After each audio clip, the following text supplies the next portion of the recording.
আমার পাশে আমার কালু ভাই বসে রয়েছে, এটা কালু ভাই ছিল না, কালু ডাকাত, কালু মাস্তান ছিল, ঠিক কিনা বলো?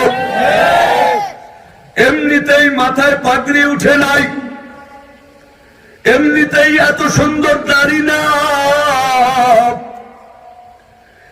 মোস্তাই ছিল এমন, এটা ঘুরাইয়া পিছনের দিক দিয়ে নিয়ে গেছিল, এত বড় বড় চুল ছিল, বিদগুটে লাগতো।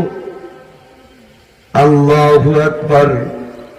চরমোনাই ময়দানে যাওয়ার পর, আল্লাহর ওলিদের বয়ান শোনার পর, আল্লাহর ওলিদের বয়ানের উসিলায় আল্লাহ পাকের খাস মেহেরবানিতে ওই কালু ডাকাত, কালু মাস্তান, আল্লাহু আকবার, আজকে দেখতে কত সুন্দর দেখা যায়।